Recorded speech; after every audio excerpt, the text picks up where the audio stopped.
How you feeling, Marcus? Pretty good. Just got done with practice. So gotta go get this lift in. I'm doing pretty good. Got a 3-day break coming up. What are some of your thoughts on the Bless Austin releasing? It was surprising for me. I didn't see it coming at all. I don't think anybody did. It was tough. I mean, he's been a starter for us for the past 2 years, so I guess we just got to figure out what's next now. How difficult is that with the youth you guys have, Marcus, at corner? I mean, what kind of maybe added, stuff to your plate does that put on? I mean, nothing more. I'm pretty much used to it at this point. Just got to continue to get better with communication with the young guys. Just help get those guys caught up to speed. Keep them on their toes. Give them heads up. But, I mean, nothing really different from my end. Just go out, communicate, and play ball. You're obviously the longest tenured guy here, which seems weird for as young as you still are. Yeah. Does that register for you at all when you think about that? Yeah, I think about it sometimes. It does feel weird. Only being here 5 years and being the longest guy, but, I mean, you got to come in and adjust, learn a new wave. Got to learn on the fly. So that's all I've been doing. What have you seen from this young group of corners, and how confident are you that they'll be ready starting next weekend? They're not scared at all. They all want to learn. They all have the passion for it. Each day they come out, get better and better. You can see them stacking their days. So I'm excited for them. They all can fly around. They all can come up and make tackles when they need to. So it'll be interesting to see all those guys get a shot. Marcus, where do you feel like you are? I mean, how much better you are now than you've been in your first few years here? Even though it's a new system, obviously, and whatnot. But. Right. I mean, just finding, where I belong in a new system. Still trying to do that. Still trying to get in the swing of things. Nowhere near where I want to be at. So, like I said, each day I'm just going out there to get better, keep improving, and that's just all I can do. It's pretty obvious the team's going with the youth movement. I think half the roster is rookies or second-year guys. Yeah. So it's clear the direction, but I'm wondering, as a guy who's like in the middle toward, beginning, like, what are you, 29, 28? 28, yeah. So at your stage of your career, how do you feel about going through this rebuilding? I mean, it's kind of been like that since I've been here for the most part. So like I said, each year just learning to adapt to what's new. You can't necessarily worry about, what year guys are in, how many years they've been playing. We all got to find a way to get on the same page fast as possible so we can go out and win games. What's the defensive game plan going into the game against Carolina? We got a few things going in. It's early right now. So we haven't put the complete playbook in yet, but we got a few things to, try to keep guys from going over the top, things like that. We got a lot of different looks for them.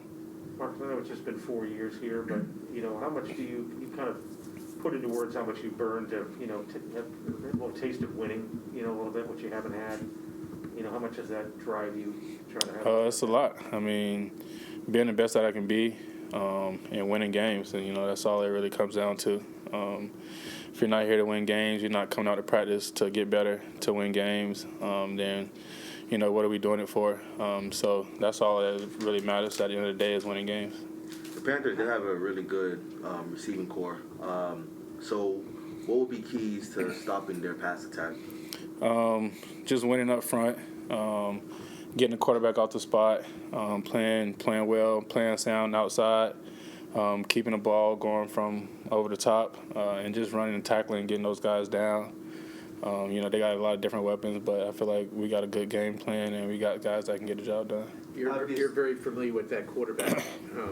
What are some of the characteristics about Sam, some of the strengths he has, or maybe some of the things you might try to exploit? We know he can make all the throws. His arm talent is, very high. He does well off schedule with his feet and things like that. So, we just got to, like I said, play sound, give them different looks, pressure the pocket, not let them get comfortable and get physical outside with those guys and things like that. Obviously, you know Robbie well, too, from his time here, so how excited are you for the chance to go up against him, and obviously, what does he bring to the table in terms of being a deep threat? I'm excited. We all know that Robbie can fly. He's going to look to take the top off. So, you just got to be prepared for wherever he's at, wherever he's lined up. You got to know where he's at all times because he can line up in the slot out wide at number 3. They do a lot of different things to move him around, so you just got to know where he's at all times. Marcus, obviously you wanted to get a long-term thing done. We talked to you earlier in camp about it. Did you have to kind of, when that was over and done with for this year, did you have to kind of reset your mindset a little bit? And you just describe what that has gone through, what was it like going through with that and kind of what your mindset is going in?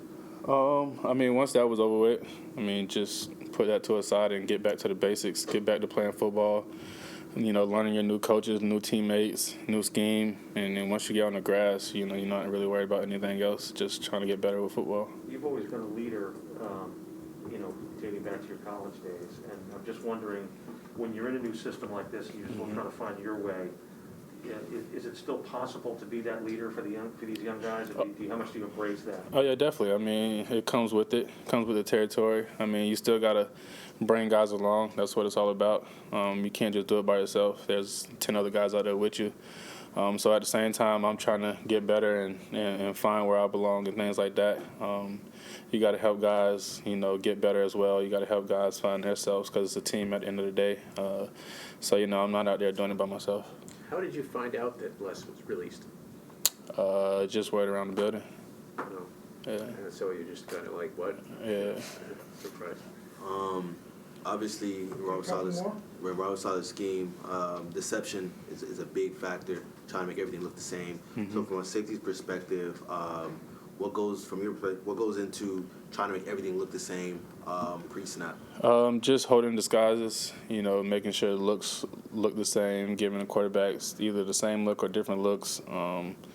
Just keeping the quarterback on his toes. Sometimes we're down, back deep, rock and roll, like a bunch of different things we do to switch up our looks. So you just can't let the quarterback get comfortable. Did you, do you take a look at the market on safeties and contracts, Harrison Smith and Jamal? I see them when they come through my phone, but I let my agent do all that kind of stuff. Are you hopeful, given the value of those contracts, that you can perhaps get there one day? One day. What's most important to you personally, getting that long-term security or winning? Winning games, that's first, and then, that's what you play the game for. But obviously also taking care of your family, making sure you're set up for the future and things like that, that's also important. And one kind of takes care of the other, I'm assuming, too, right? Correct. Mm-hmm. Robert Saleh was saying before, he says, one thing that everyone has to do, whether you're a player or just in life, is you compartmentalize things you can control. Right. And not worry about things you can't control. Does that make sense to you, and are you in that kind of mindset? Yeah, you can control the controllables, control what you can control, and that's basically what it is. If you have no control over it, ain't no point of getting all upset and things, stuff like that.